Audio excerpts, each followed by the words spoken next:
Welcome, everybody. Today we're going to start with Section 5, which is Health and Safety.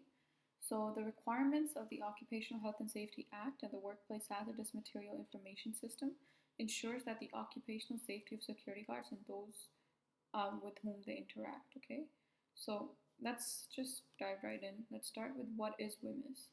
WMIS is a national system that provides information about dangers and safe handling of materials in the workplace, including biological and chemical substances. The goal is to ensure that workers have the knowledge and skills to protect their health in the workplace. Security guards may not work directly with hazardous material, but may be exposed to them at work. Security guards should be familiar with the WMIS symbols and know how to respond to hazardous situations. So, this is very important. The goal is to ensure that workers have knowledge and skill to protect their health in the workplace.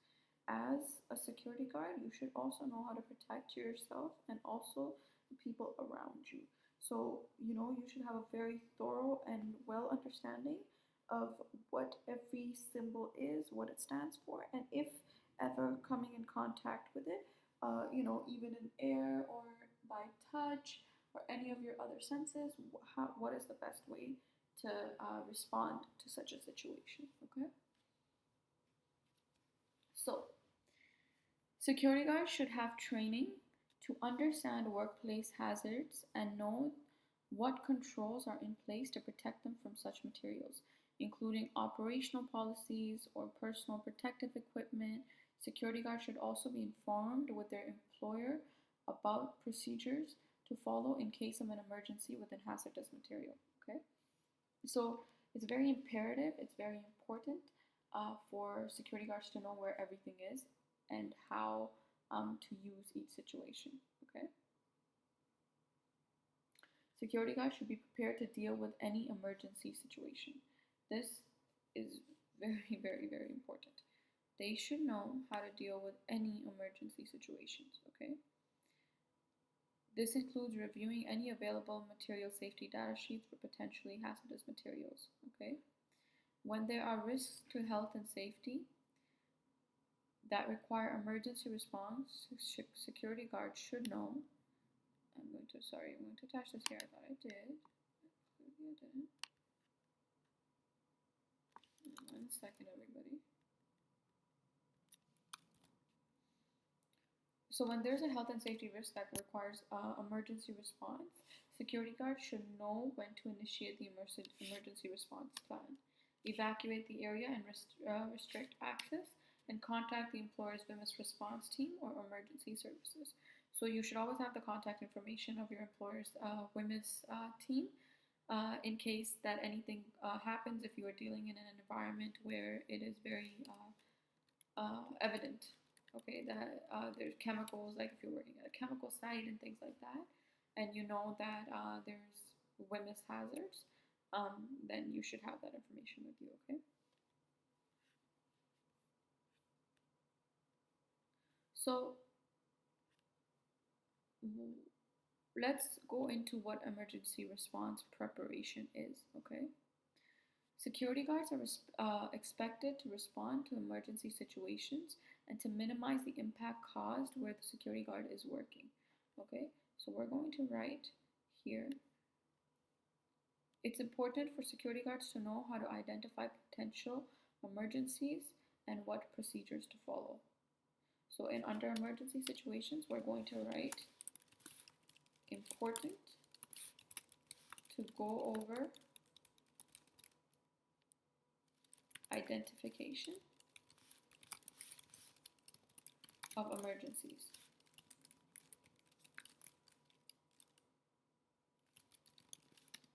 And what the procedures are.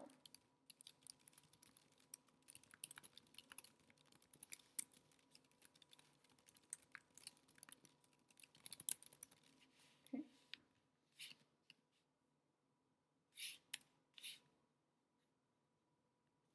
Let me just underline this for you guys so it becomes a little bit more clear. Let's underline this as well. Okay. So, what are emergency response procedures? Security guards should be familiar with any emergency response procedures shared with them by their employers to ensure an effective response during an emergency. These procedures provide a course of action for preparing and responding to to emergency. So, what is emergency response? It is a course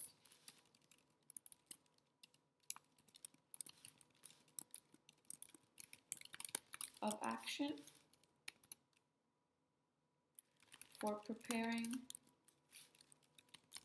or responding to an emergency, okay?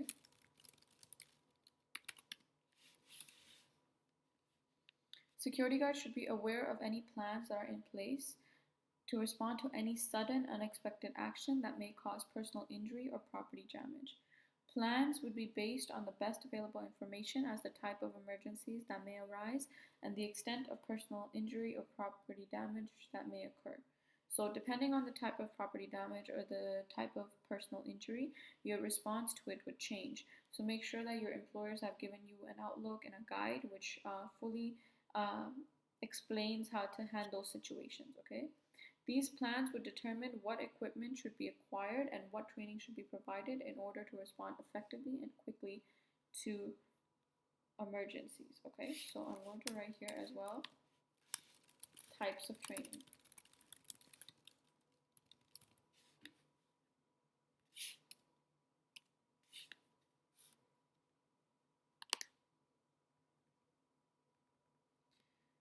So what are the potential roles of security guards during an emergency? Sorry, actually, this was part of it. Okay. What are the potential roles of a security guard during an emergency?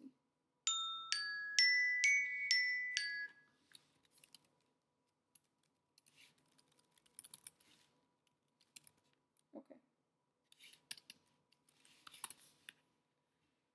So a security guard's role in certain emergency situations is determined by the employer or the client and should be documented before the security guard begins work on site. For example, the expected response to an intrusion alarm will vary depending on the employer. In some cases, the security guard will be expected to call the clients and the police and await their arrival. In other cases, security guards may be asked to investigate the cause of the alarm and to secure the scene. Okay, so what I'm going to write here is guide by employer. Your employer should be providing you these guides, and if they haven't, make sure you ask them for it. They are required to provide you with these guides so that you guys know what to do when you're at work, okay? So how do you prevent or detect even a fire? The detection and prevention of fires is an essential part of duties of a security guard. Whether on patrol or operating a fixed point, a security guard should be constantly on the lookout for fire hazards, watching for common things that are likely to generate a fire. For example, electric equipment that produces heat or sparks when it shouldn't, combustibles placed near sources of heat, or routinely scanning for evidence that a fire has already started, such as alarms that have been activated or smoke and heat in places where it shouldn't be found. So all of this is likely to assist security guards in the performance of their duties, okay? But some of the basic things to watch out for, and you might want to write this down, some of the basic things to watch out for are explosive or flammables should not be stored near potential sources of ignition, corridors, or particularly those that are likely to be used as an emergency evacuation. So know that emergency evacuation areas always have to be clean and they have to be well watched, okay? So in emergency evacuation areas like the emergency exit, if you work in a building, there's always an emergency exit.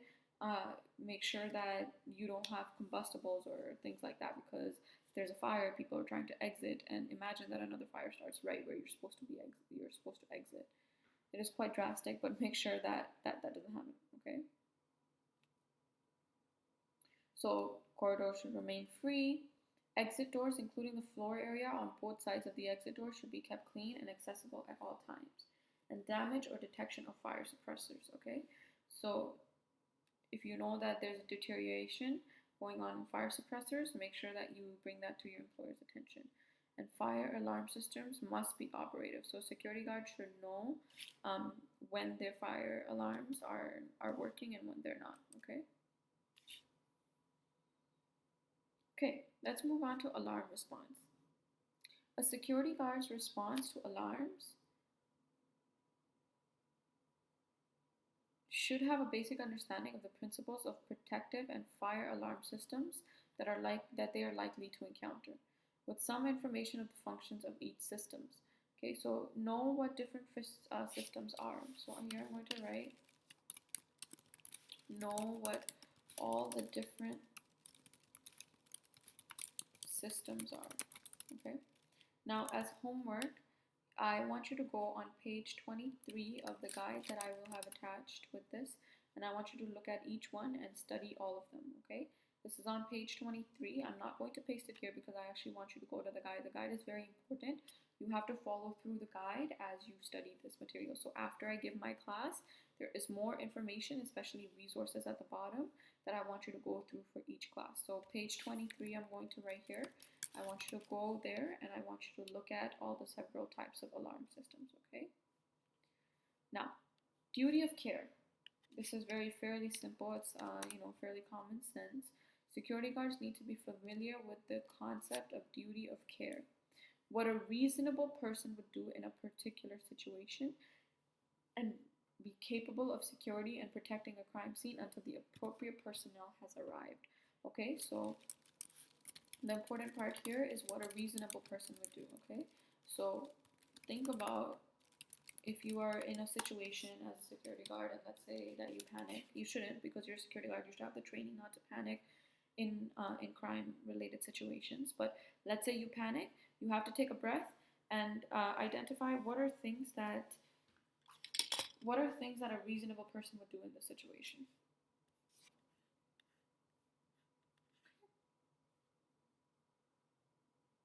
So that is WMIS. That is the session. I'm going to end it here, but I am going to tell you that you need to go to the review guide. Okay, this is page, let me see, it starts on page 19, okay, and it goes up to page 24, 25, I believe. So this is the review guide. You must go over this, look this over, make sure that you are watching it and that you're not missing anything, okay? Okay. Moving on to legal authorities.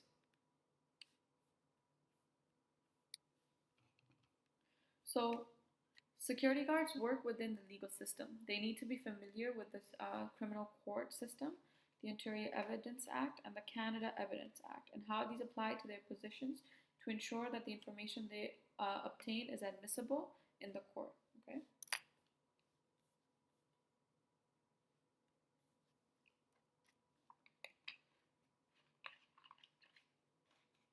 Okay.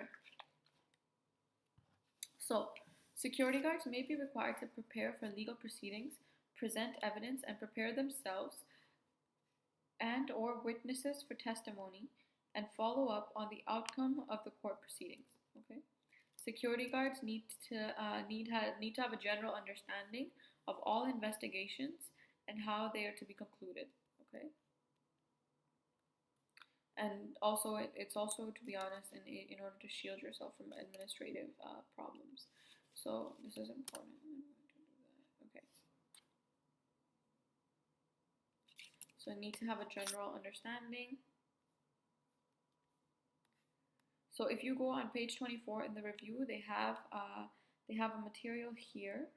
It's a chart that I'm going to go over with you right now. So I'm going to give everybody a minute or two to go ahead and open it, and then we will continue, okay?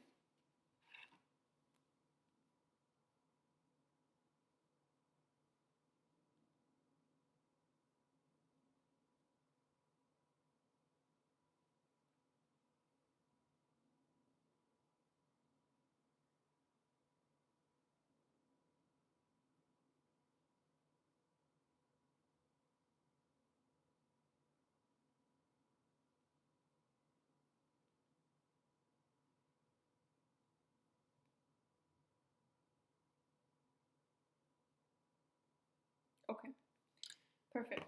So on page 24, once again, this is the review guide. It says outline of Canada's court system. So you have the Supreme Court, okay, which is basically the main court. So you have Supreme Court. I'm going to do this here as well, just so that you guys have a visual while we're doing it. Some people learn better that way. So you have a Supreme Court of Canada, okay? Now, in that, there's 3 different types of court. So there's martial, right? That's one type of court. There's provincial.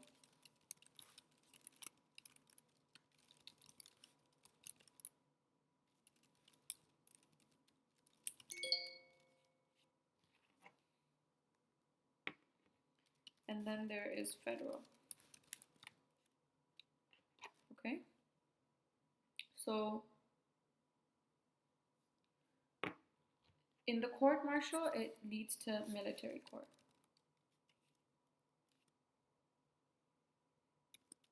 Okay? So this will lead to military court. The provincial will lead to provincial/territorial superior courts, okay? So provincial/territorial superior courts, okay? Okay, and then the provincial courts, so then it will lead to that, and then if you then lead to, if this provincial, you know what, let me put territorial superior courts first. Okay, so it will either lead to territorial superior courts, my bad, my apologies, or provincial. If it leads to provincial, then it will lead to, and I'm going to bracket this so that you know that I'm talking about provincial. If it leads to provincial, it's then going to lead to provincial courts. Provincial court, okay? Which will then eventually lead to provincial admin, okay? So that's the provincial, and then the federal will basically lead to, oh, I spelled that wrong, okay. So the Federal Court of Appeal will then lead to either Tax Court of Canada or Federal Court. We're not going to go towards tax. We're just going to go towards federal, okay? And then the federal will lead to Federal Administrative Tribunals, okay? So federal tribunals, okay? So most likely you will deal with this part if you ever go. Or local courts, that's what you'll deal with. These rest are very rare, and they're in cases if we work for a very big security company, it might go through that, but for the most part, that's what you will be dealing with, okay? So let's talk about evidence handling. Where police are not immediately available, security guards may be called. Okay, security guards may be called to secure evidence that may be used in court, okay? They should know how to collect and preserve evidence while preventing it from becoming contaminated. They should know how to present admissible evidence in court. The 6 core steps of containing evidence are collect, secure, preserve, identify, ensure continuity, and log, okay? So, I'm going to go down here. And the reason that I'm doing this with you guys right now is because I want you to be able to connect on a different level. So I want you to take these notes down as I am taking them down, okay? Just make them a little bit more, I would say, elaborate. Yeah, a little bit more elaborate, okay? So, what are the steps? Step 1 is collect. What's step 2? Step 2 is secure. Step 3 is preserve. Step 4 is identify. Step 5 is ensure. Step 6 is continuity. No, that makes no sense.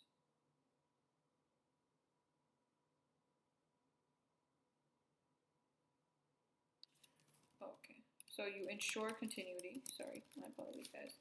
So you ensure continuity, and then you log it. Okay. So these are your 6 steps.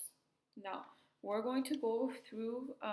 Make sure that when you collect your evidence, you have gloves on and whatnot, or you're not, directly touching it. Make sure that it's secure, that you have preserved it, you have identified it, you ensure the continuity, and then you log. Okay. So the care and control of evidence. In the event of an incident, security guards should treat all evidence as though it could potentially be used in a trial. Okay, so we're going to write here.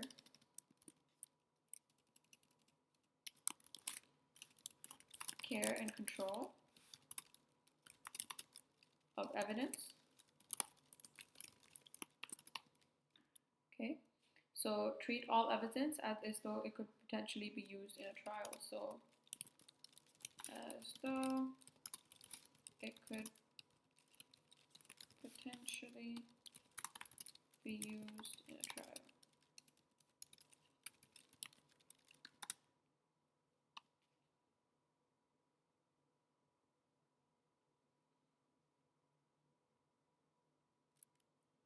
So when physical evidence is presented at a trial, a chain of custody of uninterrupted control of evidence must be clearly shown. The evidence must be properly identified and must be relevant to the case before the court. If the security guard must collect the evidence, the bag in which it is contained should be marked with the security guard's initial and the time and date when it is gathered. Okay, so the bag with evidence. Okay, it should have what? It should have, there's 3 things. It should have initials, it should have time, it should have date,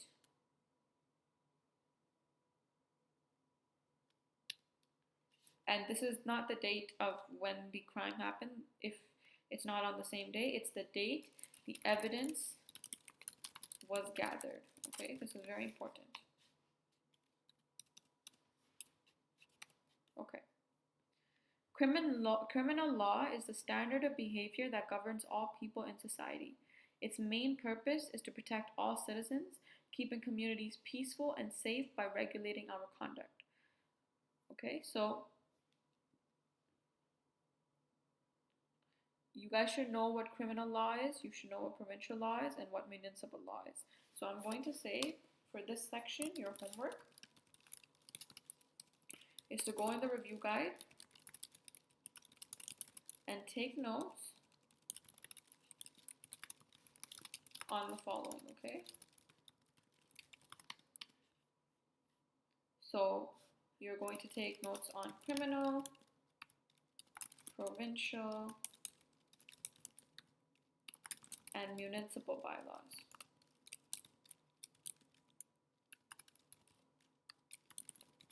Okay, these are important.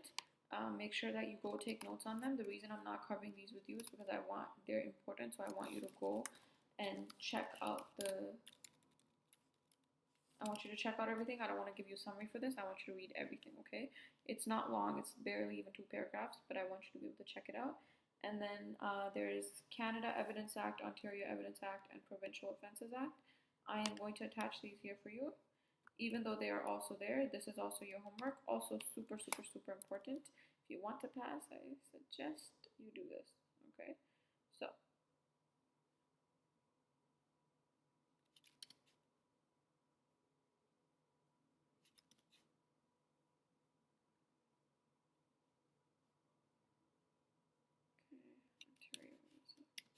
Perfect. So these are your 3 links. You just copy paste them, or you can just, if you can't copy paste from here, you go on the site. This is also page 26, and you do that. Okay. Perfect. So thank you so much for coming, guys. Next class, I am going to finish up. We're going to do legal authorities. We are going to do effective communication, and we're going to do sensitive training. Actually, no. You have 2 more class left. Sorry. So I lied. You have 2 more class left. You have, I would say, about 40 minutes each for a class. But I want you guys to make sure that you do your homework. In the earlier classes, I haven't really given you a homework because I've practically gone through it very, very detailed because it was the first beginning classes. But I want to make sure that you still go through the guide. Make sure you are reading and listening to these classes. You were reading your proper review guides for you to have effective results. Okay. Remember, you need to score at least a 6